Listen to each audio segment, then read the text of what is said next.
Happy to be back at Founders Park. We've spent a little bit of time now with individual workouts and small group workouts and a couple days now of team practice. So just good to see the guys back on the field, good to see the new guys trying to mingle and get acclimated with the returning players. So at the end of the day now, it's the beginning of the new year, the new process. So just have a lot of things to figure out, and we're working real hard trying to do that. Mark, obviously a lot of new faces, particularly in the infield. How do you approach that in fall? Is it like open tryouts on every position, or do you kind of have at least a good idea of who you want there? No, I mean, I think at this point we have a lot of positions open for business. A lot of guys trying to earn spots, and we have some returning players in some of those spots, but we also have some new guys that are fighting to win a job. So I'd say there's very few positions right now we have, including the infield, that people say that's definitely who's going to play there. I guess I saw Jacob Olsen playing a little bit of third base yesterday. Is that something that you can see him doing this season, or are you just kind of testing him out there? And where do you kind of see him ultimately playing, I guess? I mean, we know he can play right field at a very high level. We know he can play center field at a very high level. We want to see if he's a legitimate option at third base, and that's what the fall will be for us. You're gonna see him there a lot this fall, and then we'll make a decision after these 6 weeks whether that's a viable option or whether we need to return him to the outfield. He has all the skills you need over there. He has good hands. He has some quickness. He has arm strength. So it makes sense with that being one of the positions we lost guys to see if he's a viable option. Back to you, right, Jeff. Similar question. You worked Noah at second base yesterday. Is that what you envision for him? And then second question, where do you envision Chris Cullen playing? Chris will get most of his work with us at this point as a catcher. We have two new catchers, but I think Chris at this point is the most polished catcher we have on our roster. So I think that's where he'll get the bulk of his work. Noah Campbell has made some nice strides on the infield, and so he definitely is a legitimate option at second base. Now, just like everybody else, though, he's got to prove that he should be there every day. Coach, just with the 2 fall scrimmages, what are you hoping to get out of those? I know it's a few weeks away, but still. Yeah, there's a few things we'll want to get out of it. Number one, you want to get the new players in your uniform in front of your crowd against a really good opponent, so they can get a feel for what a game action really feels like. Next, we want to see how the pieces of the puzzle fit together. Maybe a guy you think fits here, you try him in a real game situation, it doesn't quite look right. So there'll be a lot of experimentation. Winning the games will be secondary. Rarely will we ever say that, but winning the games in these scrimmages will be secondary to making sure we get guys experience, getting them looks in different spots, and getting our new players a good feel for what it's like to wear a South Carolina uniform in a game setting. Now getting into year 2, is this team getting closer to what you want your roster to look like physically and athletically? I mean, it's hard to say still. We're very early in the process. We lost a lot. I wouldn't say that we're where we want to be yet, where we can say we are a legitimate national championship contender from day one of fall ball. We're not to that point yet. But does that mean we can't have a really good season? We can have a really good season. I see a lot of talent out on the field. But I don't think as a coach here I'll ever be satisfied and say we have it exactly how we want it. We're always going to be looking for the next thing we can improve in, whether it's personnel, whether it's how we're working out, whether it's the weight room, whatever the case may be. I don't think I'll ever be able to answer that question and say it's exactly where we want it, because as soon as we get it to a good spot, we're going to look to get better. How does prepping in this part of the year differ versus where you would be, say, getting ready to play in February? The biggest difference is guys are working on things, and so you don't have to get that solution tomorrow. If we had a weekend series against LSU this weekend, for example, and a guy was working on a breaking ball and trying to figure something out, you can have more patience now as he works through that than if you had to try to win a game this weekend. So I would say the biggest thing in the process is the patience you'll have as they go through maybe some bumps in the roads as they're working on things to make their game better.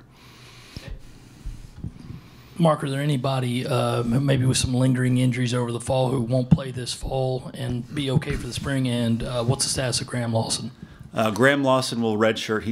He had Tommy John surgery in the off season, so he'll take a redshirt this year. Be with us the following year. In terms of guys that should be okay in the spring that are not practicing right now, Ian Jenkins is nursing a back. Chris Cullen has had a little bit of back issues, but not a ton. So you'll see him. You'll see him play for us this fall. Ridge Chapman had a small procedure, so you probably will not see him pitch this fall, but he'll be ready to go come springtime. That should be about what you're looking. Joel Brewer has a little bit of a hand issue right now, a freshman, but he should be fine for the spring as well. And with Graham, does he still count toward the 35 if he's going to redshirt? No, he will not. You had a lot of freshmen start big games for you last year. Just what kind of jumps have you seen from guys like Logan and Carmen and maybe John Gilreath? Yeah, still too early to say on those guys. They all look a little bigger, a little stronger, and I expect how they carry themselves to continue to improve. Too early to say who will take the biggest jump at this point, but obviously we need all those guys to take that next step. We heard a lot in the off season about Andrew Eister. I think I got his name Correct. right. Eister. Can you kind of, he obviously tore it up in the Virginia League. Can you sort of assess what you see from him and what you expect? He's a big, strong guy and appears to be a very natural hitter. Has big-time pop. His numbers on our TrackMan system have been extremely impressive already. And in his first scrimmage yesterday in our uniform, he was 2 for 2. So he's a guy that will definitely have a major impact for us this year. Where he plays is still to be determined. Needs to make improvements defensively, but he's a guy that our fans should be very excited about. Coach, last fall you were talking about the hitting being ahead of the pitching. How do you evaluate that going into this fall? Too early to tell. I'm going to probably give you that answer for the next 3 weeks. Too early to tell. I think we've only had one scrimmage. We had our first scrimmage yesterday, so it's the one thing I saw is we threw more strikes in yesterday's scrimmage than we probably would have a year ago at this time. So that's obviously a major focus for us, and you improve that with how you coach guys, but also with the kind of guys you're recruiting. I think to say if one is ahead of the other at this point is still too early.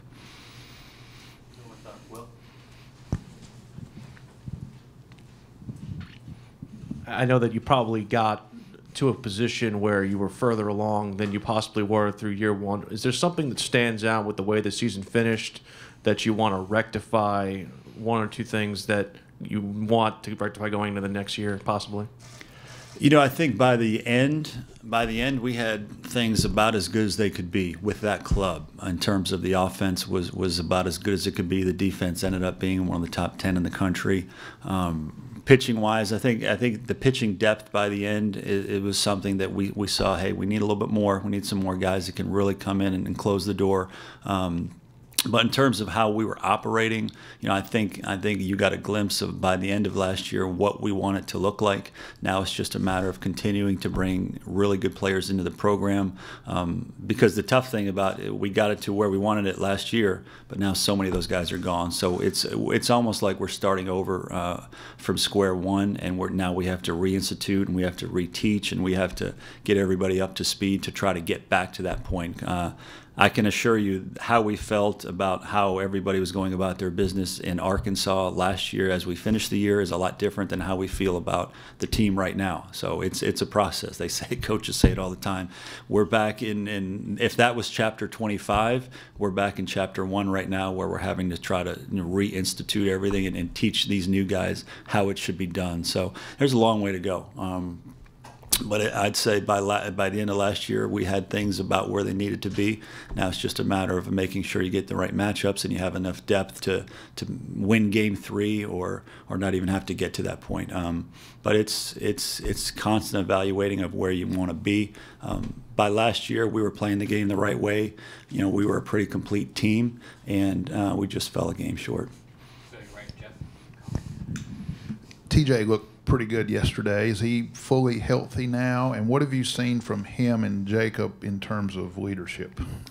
Very good. Jake Olson, I'll put Jake Olson as one of the guys that I think will have a tremendous senior year. He's stronger. He's got a new maturity about him that's even better than what he had last year. He wants to lead. I think he's going to have a tremendous year for us on and off the field. TJ looks really good, and the challenge now is to try to figure out how to keep him healthy. We're going to treat him a little bit like a pitcher, where you don't want to overuse him in the fall, so you may not see him get 5 at-bats every inter-squad game. We may try to manage that a little bit, maybe manage the reps he takes in practice off the machine, that type stuff. So he looks great, though. First pitch he saw yesterday, he hit about 400 feet that was caught at the top of the wall. So he's an elite player. There's no doubt he's going to be an elite player for us. Olson's an elite player. Campbell's an elite player. So I think that's a good starting point for our offense, and now it's a matter of getting the other guys to the point we want them. I know last year was a little unique in terms of Skylar coming in after fall scrimmages. Just how beneficial is it for him to be with the team going through this year's fall ball and being able to kind of see what everyone has going into the offseason? Yeah, it's a big deal. Him coming with us half stream last year was a challenge, trying to figure out what he had, how he was going to use guys, what they needed to do, what pitches they threw in spots. That he just had to try to figure that out as we went. This year he's with us from day one, and I think in terms of how he wants to train them, learning their personality, learning what they have, what their ups, what their downs, what makes them tick, how to coach them. There's so many things that go into it, and that he'll be so much more ahead of the game than he was last year come opening day. What did you learn from the way you guys shifted last year? Maybe looking back at that data, was it beneficial the way you guys did it? Did you like the way the numbers panned out there? The data in terms of how we use the sabermetrics, that type stuff. Yeah, there's no question, and we're not 100% making all decisions based on that, but it's another piece of the puzzle.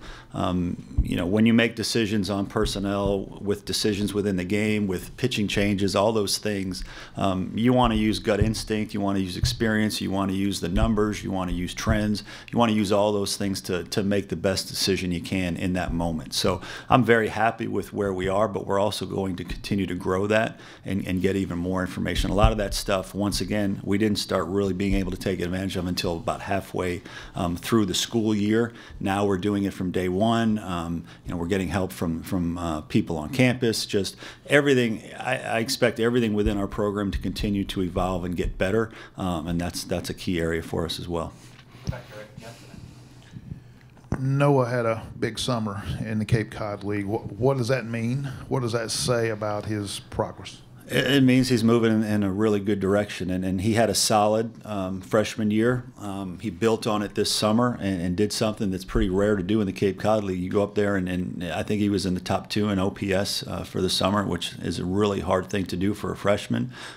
So he comes back with a much higher level of confidence. I think he now knows that he belongs with the elite players in the country, and so he's just carrying himself a little bit different because of it, but I also think he became a better baseball player offensively and defensively for playing with a wood bat in that league. So he's better all the way around. It's pretty clear to watch him right now, and he has taken a leadership position as well. And I tell our guys that all the time. Whether you're a senior or a sophomore, I really don't care. If you're a leader, you're a leader. And last year, he kind of just played really hard and led by example. This year, he's becoming a little bit more vocal, and I just see his game, once again, on and off the field, continuing to blossom. Coach, just looking at your younger guys mesh with your upperclassmen, how excited are you to see them kind of mingle and get used to the Carolina way here and see their competitive juices flow a little bit here in the fall? Yeah, it's exciting. I mean, they need to understand they've joined the Carolina baseball family, and so what are the expectations?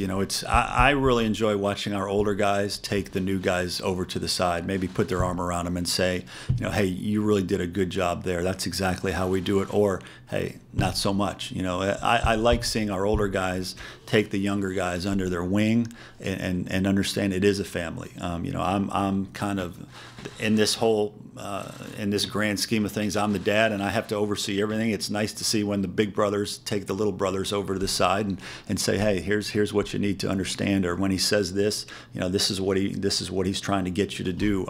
It's just we're all pulling on the same rope here, so it's good to see them kind of coming into it and get a feel for exactly what needs to be done. Is there an ETA on the schedule being released? Yes, sometime in the next month, I would say. There's still a couple games we're just trying to tweak a little bit in terms of the location and times, that stuff, but it's 99% done. And do you know your 3 non-conference weekend opponents besides Clemson? Yes. Can you say them?